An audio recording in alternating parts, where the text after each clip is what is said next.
Bom, Pai do Senhor, pessoal, boa noite a todos. Tudo bem? Como vocês estão? Espero que todos estejam bem. Bom, muito feliz de poder retomar os nossos estudos, né? E nós ficamos um tempo aí, terminamos o nosso estudo da Carta aos Hebreus e hoje nós vamos começar então o nosso estudo da Carta aos Gálatas, né? Tivemos um tempo parado aí, um tempo maior do que eu esperava, até por causa do meu repouso. E graças a Deus, essa semana vai ser a última semana de repouso. Esse final de semana eu já retomo todas as minhas atividades normais. Em nome de Jesus. Obrigado pelas orações de vocês. Sei que vocês têm intercedido por mim. Muito obrigado. Continue intercedendo. Eu preciso bastante das orações de vocês. Tá bom? Bom, vamos lá então. Eu vou projetar para vocês. Nós vamos começando o nosso estudo de hoje. E aí a gente vai falando sobre a Carta aos Gálatas, conforme nós formos avançando, tá?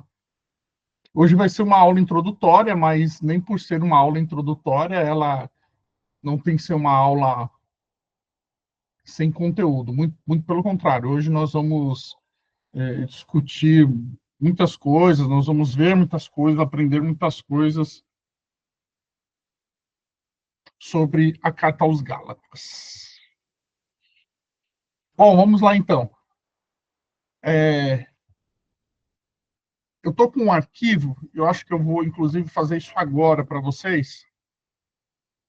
Esse arquivo, ele é o seguinte, deixa eu ver aqui onde que está.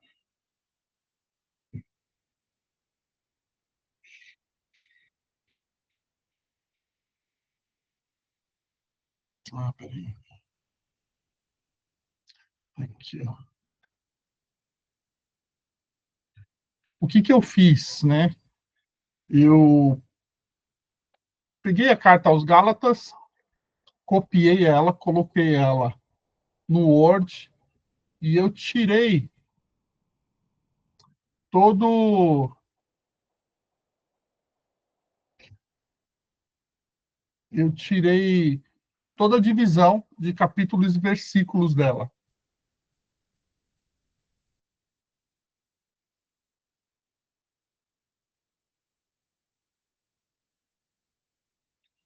Vou postar para vocês aí o link, tá? Para vocês poderem baixar.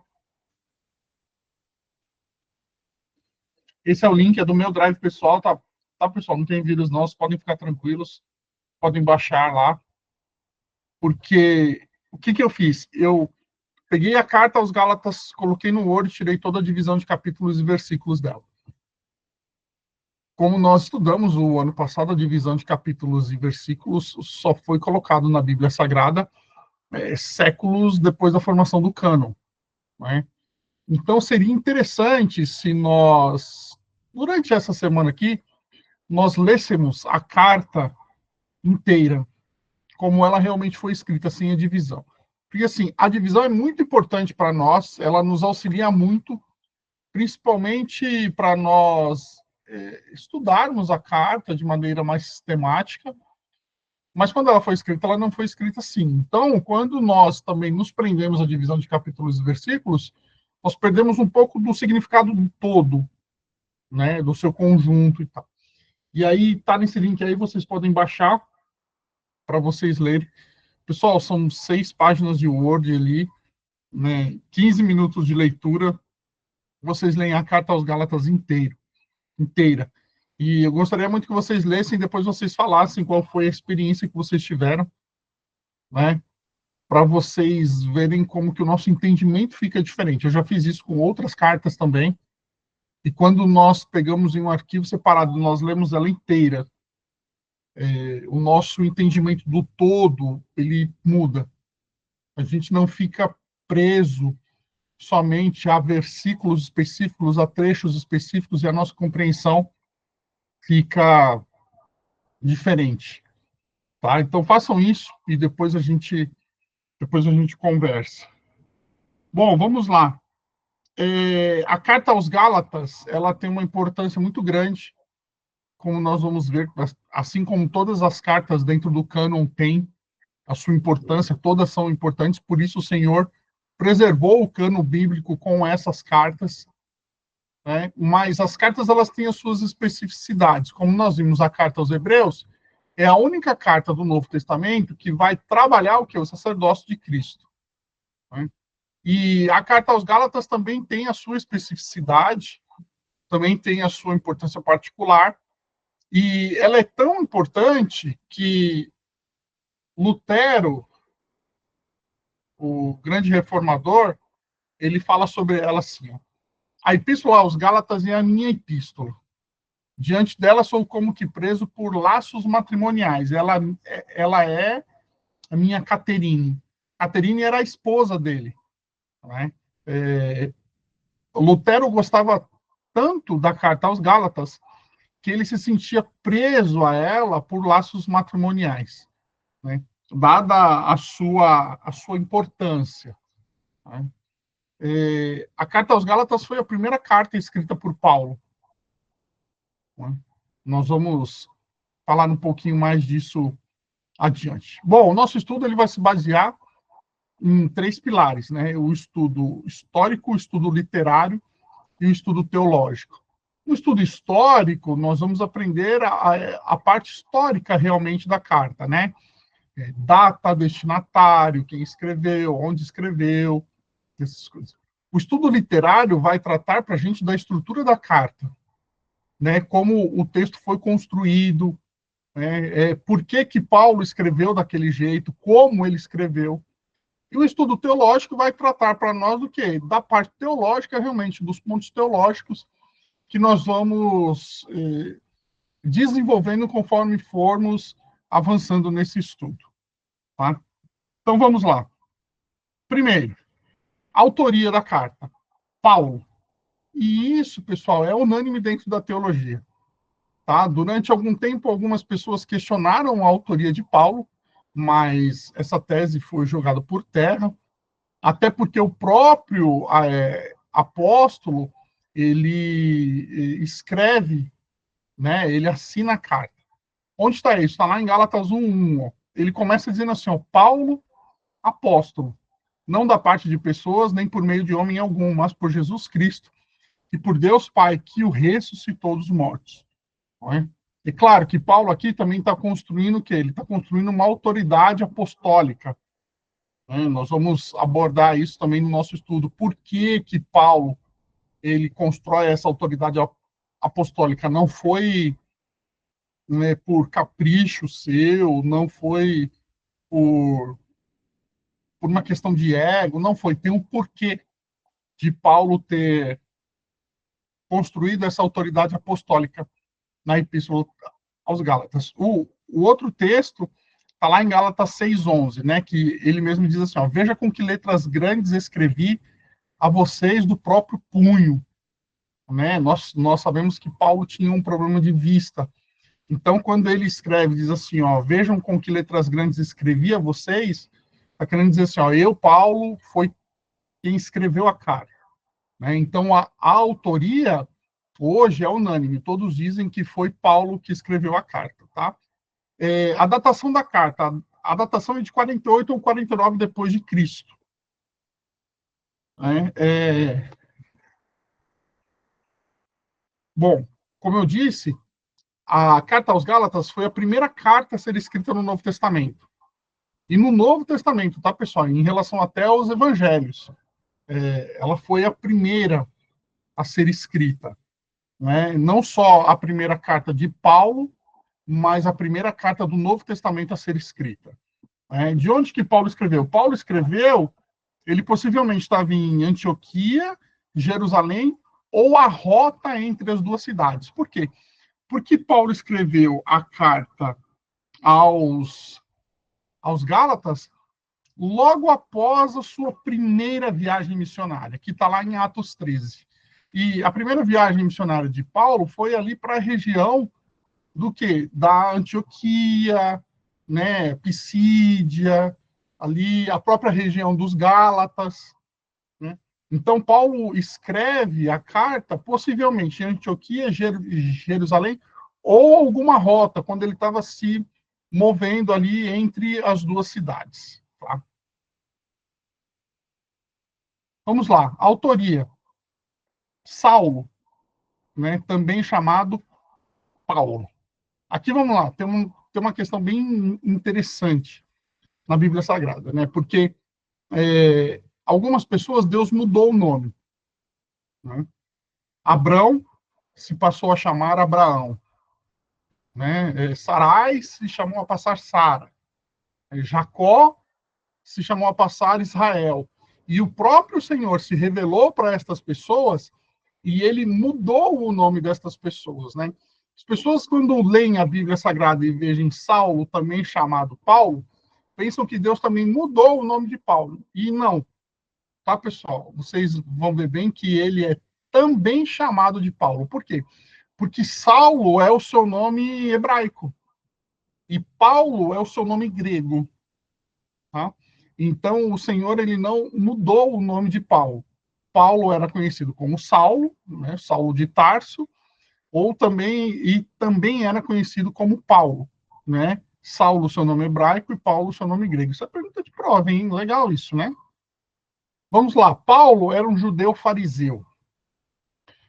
Os fariseus, dentro do judaísmo, nós tínhamos os fariseus e os saduceus, né? Os fariseus, eles eram mais ligados aos ritos, à guarda dos ritos, ao cumprimento dos ritos. E eles eram muito rígidos nisso, tá? Diferentemente dos saduceus, né? Os judeus, o fariseu, ele era muito zeloso, por exemplo, na guarda ao sábado, na questão das dietas. Não que os saduceus também não fossem, mas eles davam muito mais ênfase à guarda dos ritos e ao cumprimento dos ritos e dos mandamentos do que os saduceus. Tá? Paulo também era um cidadão romano. Naquela época, para você ser um cidadão romano, ou você nascia como cidadão romano, né, ou você comprava a sua cidadania. Os historiadores dizem que Paulo, quando ele nasceu com a cidadania romana, por quê? Porque os seus pais adquiriram a cidadania romana. E aqui não é muito certo como que os pais deles adquiriram, mas a gente sabe que eles tinham essa cidadania romana. Então, Paulo, quando nasce, Paulo herda deles a cidadania romana. Tá? Paulo estudou aos pés de Gamaliel.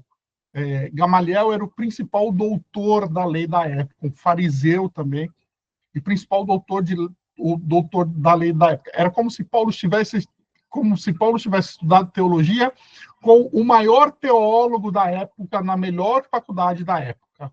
Né? Paulo foi formado com ele. Né? Paulo foi zeloso pela lei, cumpridor da lei e perseguidor da igreja. Né? Atos dos Apóstolos nos conta, e ele também fala em outros lugares, como que o povo judeu lhe deu autoridade para perseguir, prender e matar cristãos. Então, Paulo, enquanto perseguidor, ele matava os cristãos, ele prendia, né? Ele prendia os cristãos, perseguia, prendia e matava. Né? Paulo foi casca grossa, como a gente fala, né? Ele perseguiu assim a ponto de matar os cristãos.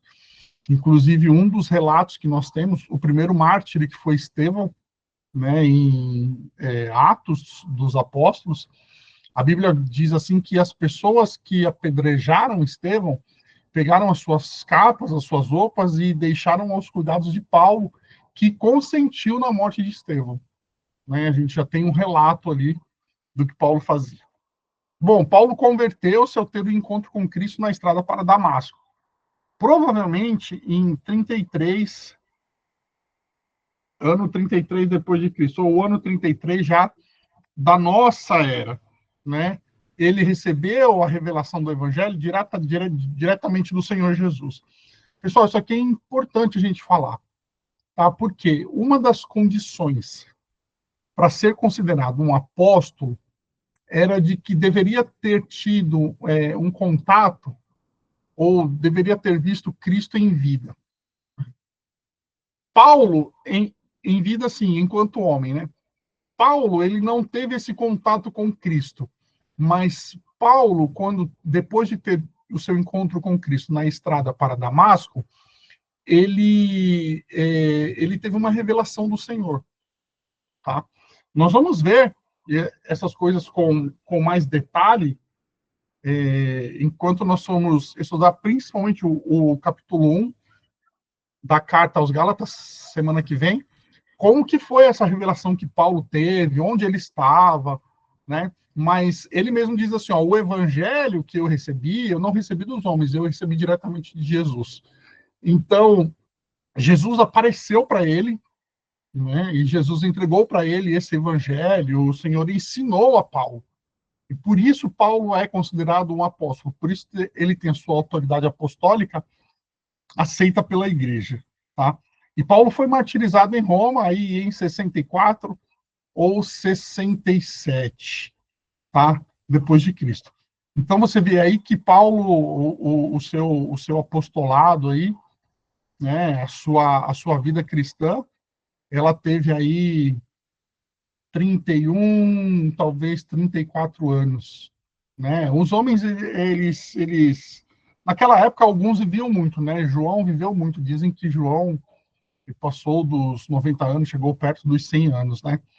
Mas os homens, eles não viviam muito, principalmente os apóstolos, que foram todos martirizados. O único dos apóstolos que teve uma morte natural foi João, tá? Vamos lá, vamos continuar, ó. O destino, né? Os destinatários da carta aos Gálatas. Aqui, pessoal, tem uma questão importante para nós, porque a gente fala assim, né? Paulo escreveu aos Gálatas, então Paulo escreveu a igreja da Galácia. E isso não isso não está 100% correto, porque Paulo não escreveu a uma igreja da Galácia. Paulo escreveu as igrejas da Galácia.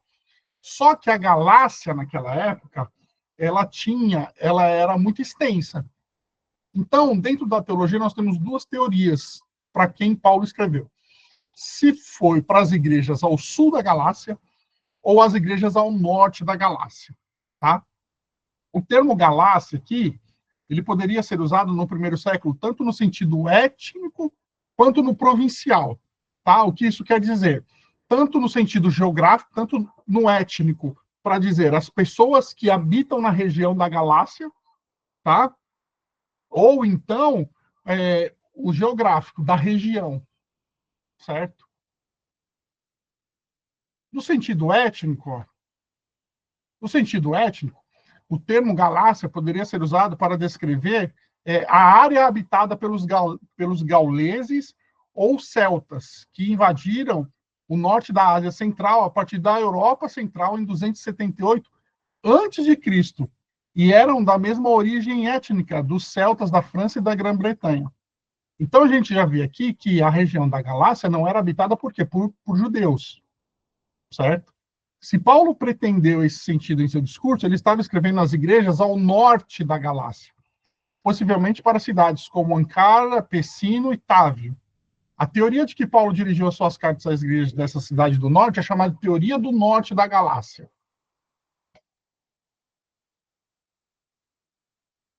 Vamos lá. A outra teoria é as igrejas ao sul, né? Primeiro as igrejas ao norte, agora as igrejas ao sul, que foram as igrejas que Paulo visitou durante a sua primeira viagem missionária. Então, se o discurso de Paulo se destinava à província romana da Galácia, ele poderia estar escrevendo para as igrejas ao sul, né? Em 64 a.C., Pompeu recompensou os Gálatas por seu apoio na sua batalha contra Mitrídates V, ao torná-los um reino cliente. Ao longo de várias décadas seguintes, o reino foi expandido em direção ao sul e ao leste. Em 25 a.C., Augusto reorganizou a área em uma província romana. Durante a época de Paulo, a província se estendeu de Ponto ao Mar Negro, a Panfilha, no Mediterrâneo. A província romana incluía cidades como Antioquia da Pisídia, Icônio, Listra e Derbe. Vocês vão ver que essa teoria do sul ela é mais aceita. Porque essas igrejas dessas regiões, as regiões aqui, Antioquia da Pisídia, Icônio, Listra e Derbe, foram cidades que Paulo visitou, principalmente na sua primeira viagem missionária. Então, já tem um indício aqui para nós de que provavelmente Paulo estava escrevendo para quê? Para essas regiões. Né? Paulo visitou essas cidades durante a sua primeira viagem missionária. A teoria de que Paulo dirigiu cartas às igrejas nessas cidades é chamada de a teoria do sul da Galácia. Tá? Vamos lá, então. Vamos pegar aqui, vamos ver o mapa rapidinho. Ó. Aqui, pessoal, a gente pode ver, essa foi uma das melhores imagens que eu achei, tá? Vocês vão ver que aqui, ó, aqui, ó, você tem Antioquia, tá vendo? Aqui você tem Jerusalém, Jerusalém aqui, ó, e aqui você tem a Galácia, ó. E essa é a região da Galácia, tá? Bom, esse é o mapa atual, tá? E aí a gente vê aqui o quê? Que, peraí, deixa eu voltar aqui, meu ponto ficou lá.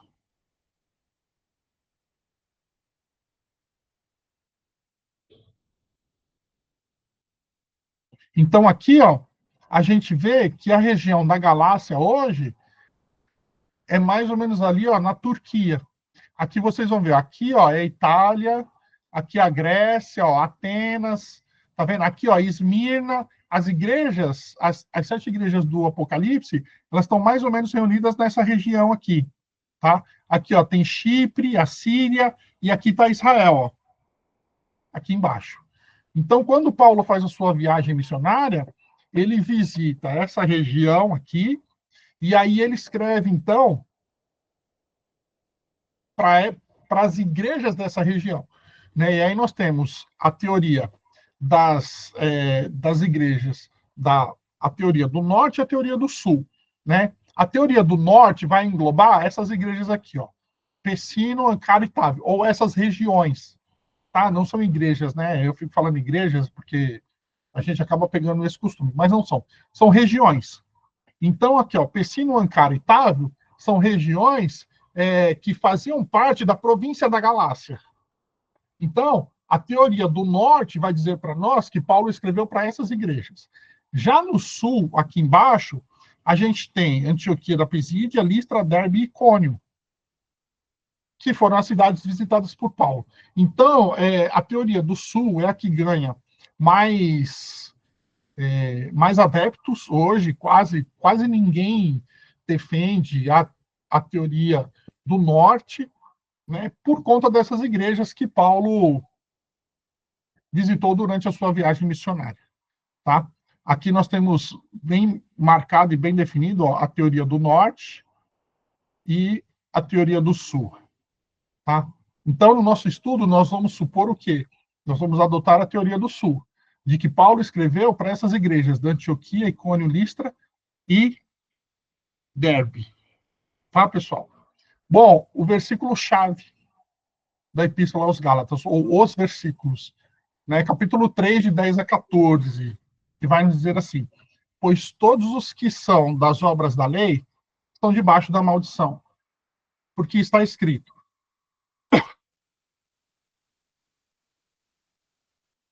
maldito todo aquele que não permanece em todas as coisas escritas no livro da lei, para praticá-las.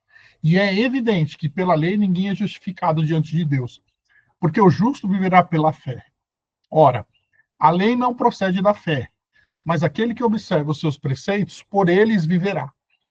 Cristo nos resgatou da maldição da lei, fazendo-se ele próprio maldição em nosso lugar, porque está escrito: maldito todo aquele que for pendurado em madeira, para que a bênção de Abraão chegasse aos gentios em Cristo Jesus, a fim de que recebêssemos, pela fé, o Espírito prometido. Tá? Então, esses são os versículos chaves que vão servir para nós, para o entendimento da epístola que Paulo escreveu.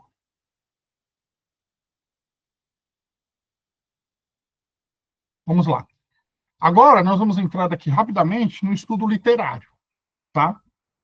O estudo literário ele vai trazer para nós um contexto. O principal contexto que nós vamos ver é o contexto da controvérsia. Tá? Por quê, pessoal? Porque assim, ó, as cartas do Novo Testamento, elas foram escritas sempre baseadas em um problema. Então, surgia um problema em uma igreja ou em uma região, como os Gálatas, e aí os apóstolos, eles escreviam cartas para tentar resolver aqueles problemas, quando eles não iam pessoalmente, né? Então, quando a gente pega as cartas de Paulo, né, Gálatas, Romanos, Coríntios, Efésios, Tessalonicenses, Colossenses, até as cartas pastorais, Tito, Timóteo, Filemão, elas estão sempre baseadas em um problema ou uma controvérsia que aconteceu e que precisava ser resolvida. A carta aos Gálatas também, tá?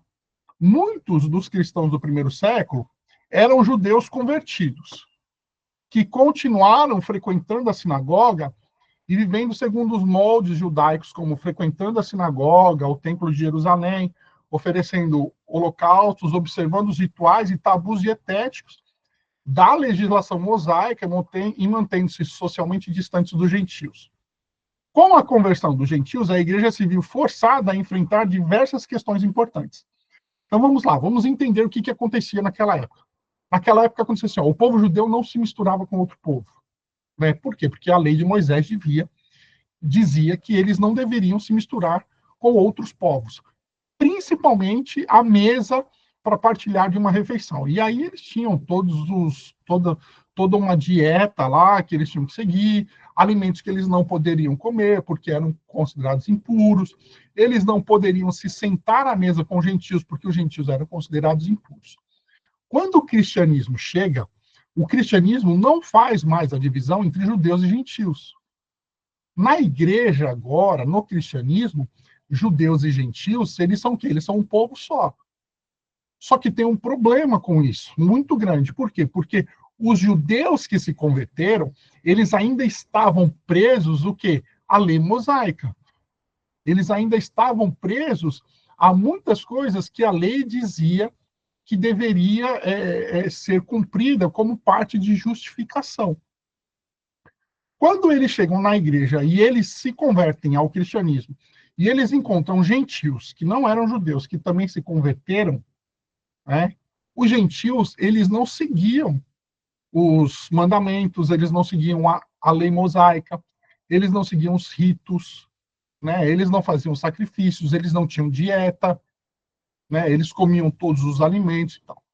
Quando os judeus, eles chegam ali, e nessa carta a gente vai ver que talvez Pedro tenha um papel importante, e isso não é certeza, mas levanta-se a hipótese de que Pedro foi forçado pelos, pelos judeus a não sentar na mesa com os gentios. E Pedro fez isso. E aí, quando Pedro fez isso, talvez levantou uma bandeira de que os judeus não tinham que se misturar com os gentios. Tá? A gente vai ver que tem até um embate entre Paulo e Pedro. A gente vai discorrer esses temas melhor conforme o nosso estudo for correndo e a gente chegar lá no texto bíblico, né? O próprio Paulo diz assim, ó, eu resisti a Pedro cara a cara, ou seja, eles estavam face a face e Paulo resistiu a Pedro por conta dessa questão de não se misturar com os gentios, tá? Então, os judeus, eles não queriam o quê? Estar com os gentios. Só que tem um problema muito grande, pessoal, quando eles não querem estar com os gentios. Porque como é que faz com a ceia? Porque a Santa Ceia é a expressão máxima de comunhão da igreja. Quando nós estamos num culto de ceia, ou de Santa Ceia, como nós costumamos chamar, nós estamos ali em uma comunhão plena com os nossos irmãos e uma comunhão plena com o Senhor. Né? A ceia na igreja primitiva era diferente do que é na nossa igreja hoje. Eles realmente faziam uma refeição, eles realmente ceiavam. Né? Não era um cálice com vinho ou suco de uva e um pedaço de pão, não. Era uma refeição mesmo. Né? Isso demonstra o quê? Isso demonstra comunhão, o partir do pão, estar sentado à mesa, e principalmente a nossa comunhão com o Senhor, porque aquilo ali representa o quê? O corpo e o sangue do Senhor. E o próprio Jesus disse, ó, façam isso em memória de mim. E esse problema precisava ser resolvido. né, na igreja aos Gálatas. Vocês já estão percebendo a importância de Gálatas, né? Não só para aquela época, mas para os nossos tempos também.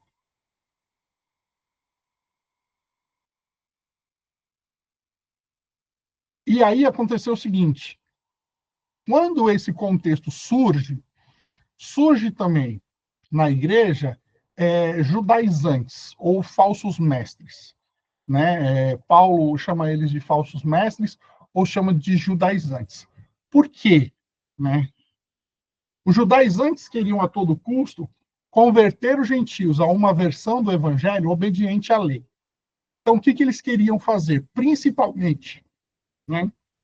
Eles falaram assim: ó, vocês gentios se converteram ao cristianismo e nós também nos convertemos ao cristianismo.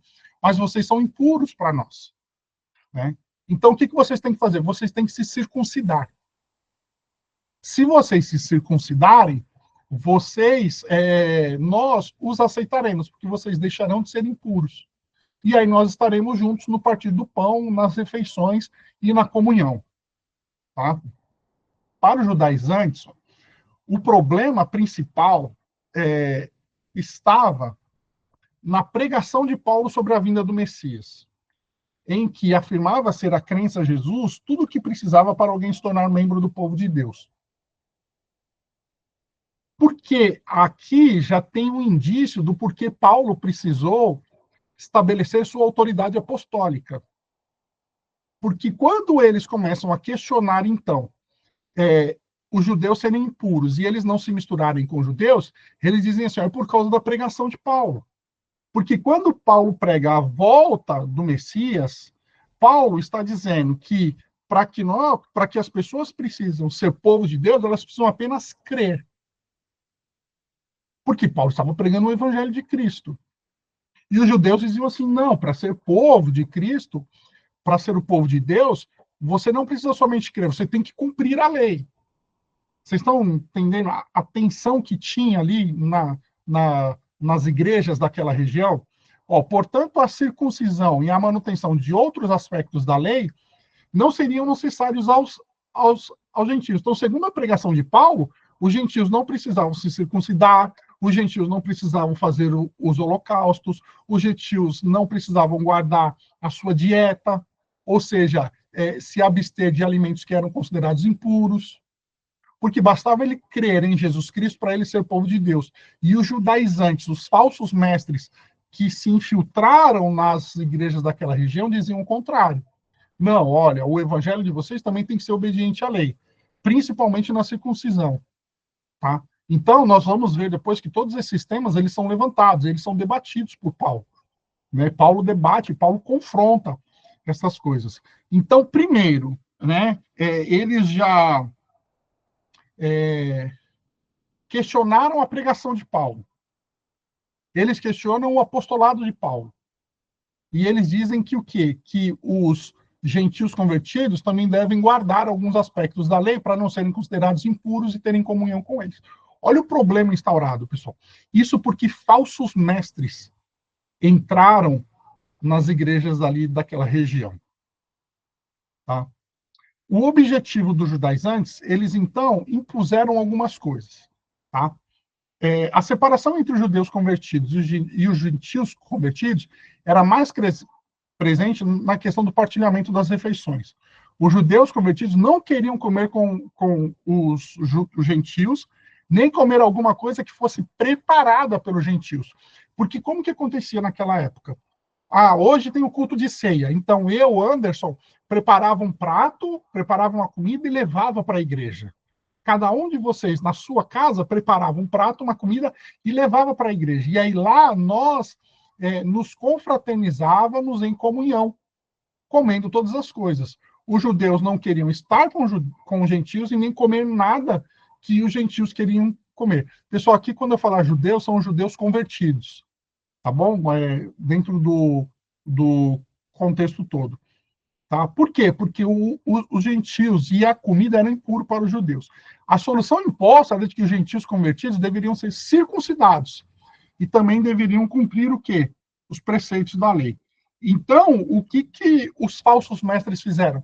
eles começaram a impor regras para os gentios que se converteram ali naquelas igrejas da região da Galácia.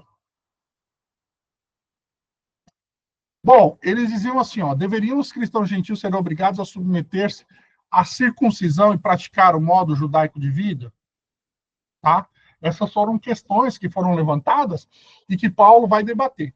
Por quê, pessoal? Porque em Atos, capítulo 15, nós temos o Concílio de Jerusalém. E as pessoas dizem que o Concílio de Jerusalém foi o primeiro concílio que teve dos apóstolos para resolver uma questão. Dizem que o Concílio de Jerusalém se baseou também nessa questão da Igreja de Gálatas, porque a partir do Concílio de Jerusalém foram elaboradas regras para os gentios, tá? Que regras foram essas? Né? Regras, né? Regras assim, pessoal, entre aspas. Primeiro, que os gentios não precisavam guardar a lei. Isso era óbvio por causa do Evangelho. Segundo, que os gentios eles não precisavam manter a dieta, ou seja, se abster dos alimentos que os judeus se abstinham, né? Porque nós temos aquela passagem de Atos quando o Senhor mostra para Pedro um lençol aberto com todos os animais impuros e o Senhor falando para Pedro, Pedro, pega e come. Claro, pessoal, que ali é uma metáfora que também simboliza os gentios, para dizer que os gentios que eram considerados impuros também deveriam ser aceitos como cristãos, mas ali também a gente já vê uma queda ali dessa dieta que os judeus faziam, dessa restrição alimentícia que eles tinham, tá? Então, essas questões, elas foram levantadas. Deveriam os cristãos gentios ser obrigados a submeter-se à circuncisão e praticar o modo judaico de vida? Para o caso daqueles gentios cristãos que não estavam dispostos a tornar-se totalmente judeus, a igreja deveria conceder uma filiação de segunda classe, como ocorria no caso dos gentios tementes a Deus dentro do judaísmo? Aqui, outra questão também, porque no judaísmo é o seguinte, se você fosse um gentio e você se convertesse ao judaísmo, aqui o judaísmo mesmo, né? Você não era considerado um judeu, você era um judeu de segunda classe. Por quê? Porque você não era nascido judeu, você se converteu.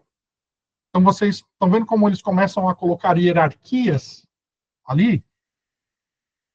Quando essa questão chega às igrejas da Galácia, os falsos mestres também tentaram colocar isso. Falar assim, ó, então é o seguinte, assim, ó, os gentios que se convertem, eles vão ter uma filiação de segunda classe, eles não serão como nós. Outra questão, e dentro do cristianismo a gente sabe que isso não existe, pessoal. Tanto aqueles que nascem como os que se convertem diante de Deus, eles são o quê? Eles são iguais, tá? E mais importante de tudo, o que é que faz alguém tornar-se cristão? A fé exclusivamente em Cristo ou a fé em Cristo, mais a adesão a princípios e práticas do judaísmo? Né? Então, o que é que eu preciso para ser um salvo? É ter a minha fé exclusiva em Cristo ou a minha fé com princípios e práticas do judaísmo ou externas? Tá? E lógico, pessoal, aqui eu não estou... Aqui, como nós vamos ver que, nossa, a Epístola aos Gálatas ela é maravilhosa por causa disso. Que ela vai tratar da liberdade cristã em Cristo. Mas ela vai dizer que essa liberdade cristã vem com uma responsabilidade. Eu não posso andar de qualquer jeito. Que é a vida no Espírito, que Paulo vai tratar principalmente ali no capítulo 5. Tá? Dando um pequeno spoiler para a gente aqui. Então, assim, eu não preciso ter essas coisas externas para me salvar, mas eu também não posso andar de qualquer jeito. Tá? É uma tensão isso, né? Nós vamos ver isso com mais detalhes conforme a gente for estudando, tá bom, pessoal? Hoje é só uma introdução mesmo, só para aguçar a gente vê a importância da carta aos Gálatas e por que ela está no cânon e por que Paulo escreveu essas questões todas introdutórias. Bom, dessa imposição, então, surgem dois pontos principais da imposição de tudo aquilo que os falsos mestres judaizantes estavam impondo aos gentios convertidos. Tá? Se de fato crer em Jesus não era suficiente para fazer parte plenamente do povo de Deus, Paulo deveria, por consequência, ser considerado como equivocado, ou então um deliberado deturpador do evangelho.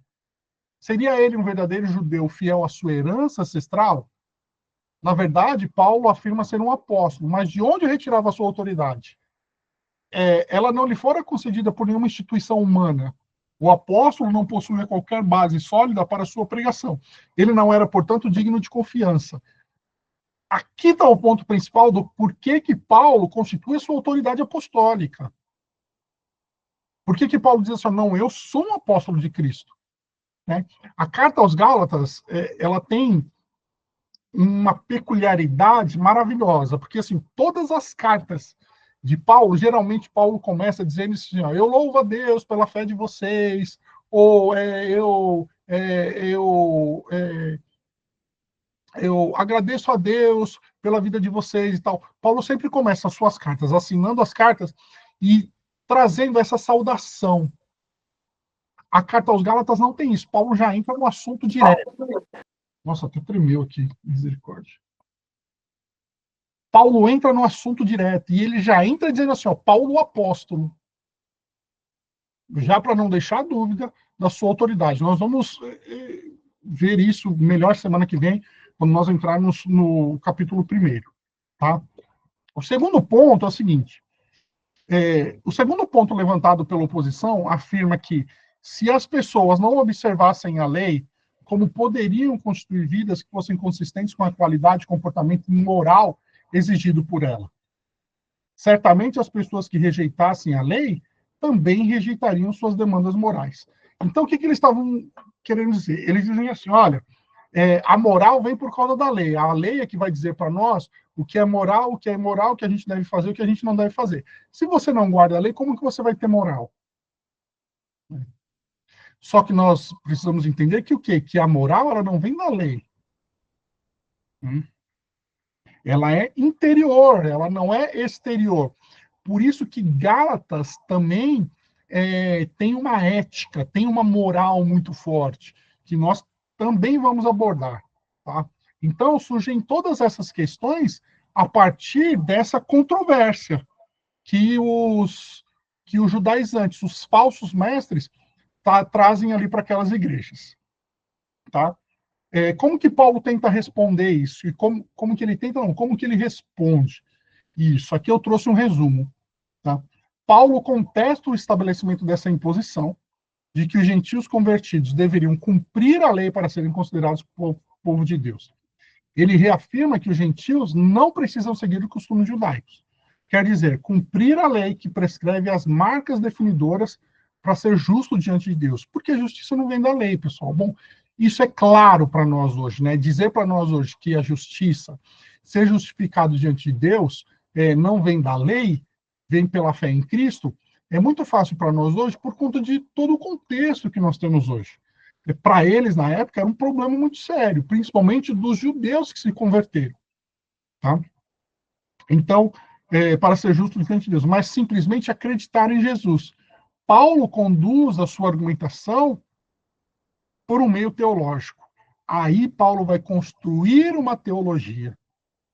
Né? Paulo constrói uma teologia da justificação, Paulo constrói uma teologia da fé, Paulo constrói uma cristologia, porque ele não só traz a sua autoridade apostólica, mas aí Paulo vai construir uma cristologia. Quando a gente fala de cristologia, a gente está falando assim, do ser de Cristo. Paulo vai explicar o que Cristo fez, quem Cristo era.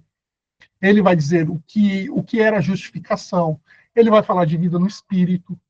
Então, toda a argumentação de Paulo para combater tudo que foi levantado é o quê? Teológica. Por isso que nós temos o estudo teológico, tá? Ao lado do estudo literário e do estudo histórico. Vocês estão vendo como, quando a gente junta, pessoal, história, literatura e teologia, ou seja, o estudo histórico, o estudo literário e o estudo teológico, a carta passa a fazer um sentido amplo para nós, amplo como um todo, né? Ela tem uma unidade. A carta aos Gálatas, ela não é fragmentada, como a gente acha que é quando a gente olha os capítulos e os versos. Não, ela tem um todo. Ela tem uma unidade. Né? Ela tem um desenvolvimento. Por isso que eu coloquei lá para vocês o link, para vocês baixarem lá e lerem, tá, pessoal? Cara, leitura 15, 20 minutos, vocês vão ler. Dá para ler uma vez por dia até o nosso encontro de semana que vem. Bom, Paulo escreveu Gálatas para defender o evangelho da justificação pela fé, somente contra o falso evangelho dos judaizantes. No processo, ele teve que defender sua autoridade apostólica contra o ataque dos judaizantes. Finalmente, uma vez que alguns leitores poderiam interpretar a defesa que Paulo fez do evangelho da graça como justificação para o comportamento imoral ou ético, Paulo escreveu para defender a coerência da vida guiada pelo Espírito, com as exigências justas da lei. Quando fala das exigências justas da lei aqui, pessoal, é porque quando a gente olha para a lei do Antigo Testamento, eu já falei isso para vocês, né? Nós temos ali as leis cerimoniais, as leis civis e a lei moral, né?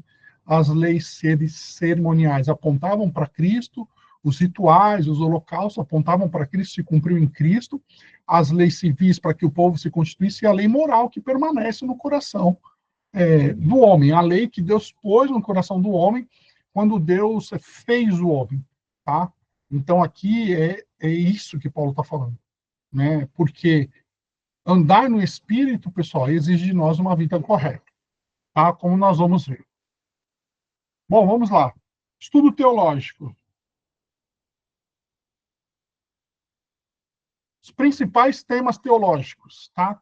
Gálatas é chamada de a carta da liberdade cristã, pois insiste na liberdade cristã em relação a qualquer doutrina que exige esforços humanos acrescentados à graça divina, insistindo na unidade de todos os crentes em Jesus Cristo. Pessoal, e aqui, quando a gente chegar nesse ponto, para falar sobre essa liberdade cristã, isso aqui vai ser tão interessante, porque tem um outro texto que Paulo diz assim, né, onde há o Espírito do Senhor, ali há liberdade. E as pessoas dizem assim, olha, o Espírito do Senhor está em mim, então eu sou livre para andar do jeito que eu quero. E não é isso. Tá? Não é isso. A liberdade a liberdade cristã que Paulo está falando aqui é a liberdade de não termos a imposição de preceitos externos à graça como modo de justificação e salvação. Tá? É muito importante a gente pensar sobre isso, pessoal. Tá? A epístola faz um fundamentado esforço para discutir com os Gálatas sobre tal coação e então lembrá-los da verdadeira natureza do evangelho e dos seus benefícios. Qual que é a natureza do evangelho? Quando nós estudamos a carta aos Hebreus, Cristo ele é o quê? O nosso sumo sacerdote, ele é o autor e o consumador da fé. Então, o evangelho, a natureza do evangelho vem de onde? Vem de Cristo. E quais são os benefícios, e agora, de nós aceitarmos esse evangelho, sermos justificados pela fé e estarmos em Cristo nessa liberdade? Paulo vai falar sobre esses benefícios, tá? Bom, a contribuição mais importante da carta é a sua exposição da doutrina da justificação. Esta breve carta ataca todas as noções, tanto antigas quanto modernas, de que o destino eterno de uma pessoa depende de suas ações pessoais. Aqui, quando ele fala de ações pessoais, ele está falando do cumprimento das leis, tá? A gente sabe, pessoal, que uma ação má minha pode me levar para o inferno, a gente sabe disso, né? Quando ele fala de ações pessoais aqui, está falando dessas ações pessoais do cumprimento da lei, tá? Lembrem sempre do contexto da carta, da sua participação em rituais, da sua conformidade com as normas de grupo. A carta liberta o fiel da escravidão da lei, ó, e expõe uma justiça mais elevada, inspirada e fortalecida no espírito, que habita onde? No ser. Paulo vai falar isso. O espírito habita no nosso ser. E esse espírito nos traz uma justiça que não é exterior, que não é do cumprimento de regras e ritos. Essa justiça agora é pela fé. Então ela é mais elevada e é inspirada. A carta também aborda a obra transformadora do Espírito no fiel e a natureza da expiação substitutiva de Cristo. A expiação substitutiva. Cristo tomou o nosso lugar na cruz. A cruz era nossa, aquele lugar era nosso. Ele tomou o nosso lugar e morreu no nosso lugar. A gente vai desenvolver tudo isso também. E também expressa uma cristologia antiga, mais elevada. Nós vamos ver como que Paulo ele desenvolve então essa cristologia. Os meus slides ficaram fora de ordem, vocês estão vendo, né? Eu preciso melhorar nos meus slides. Bom, principais temas teológicos da carta, então, que nós vamos ver e vamos desenvolver também no nosso estudo. A justificação pela fé versus a obra da lei, a natureza da expiação, a transformação do fiel, a identidade de Jesus, ou seja, a cristologia, quem Jesus era, a história da salvação e do evangelho, a soteriologia de Paulo, a cruz e seus efeitos, a mensagem de Paulo às escrituras judaicas, Abraão, porque ele cita Abraão, a mensagem de Paulo às escrituras judaicas, a lei e o Espírito Santo. Tá? São todos os temas que serão abordados, estudados, que Paulo desenvolve quando ele escreve a carta aos Efésios. Bom, aqui é a contribuição para o cânon. Tá? Deixa eu já colocar aqui, fica mais fácil para vocês. Pronto. Contribuição para o cânon. Por que a carta de Gálatas é tão importante, então, dentro da Bíblia Sagrada? Os gentios incluídos na igreja em igualdade de condições com os judeus, a circuncisão não é exigida, contrário ao falso evangelho dos judaizantes. Tem todas aqui, ó, capítulo 3, verso 28, 1, de 6 a 9, 6 a 15. Tudo isso nós vamos ver do porquê que a epístola é tão importante dentro do cânon, e aí passa a ser importante para nós também, tá? Então, os judeus na igreja, eles têm igualdade de condição com os judeus. Eles não precisam se circuncidar, contrário ao falso evangelho dos judaizantes, ou seja, dos falsos mestres, tá? A confrontação de Pedro por Paulo em relação à inclusão dos gentios, como já falei para vocês. Muito provavelmente antes do concílio de Jerusalém, tá? Aqui, Gálatas 2, de 11 a 14, e também Atos dos Apóstolos 15, que é onde fala do concílio. Tá? A justificação pela fé, independentemente das obras da lei. A demonstração a partir da Escritura de que Abraão também foi justificado pela fé, independentemente das obras. Tá? A defesa da liberdade cristã em relação às exigências da lei.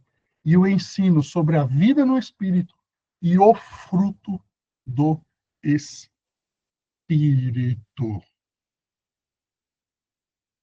Certo, pessoal? Aqui, quando nós chegarmos lá para falarmos do fruto do Espírito, vai ser bem legal, né, pessoal? Porque não são os frutos do Espírito, é o fruto. Estou dando um spoiler já para vocês também, né?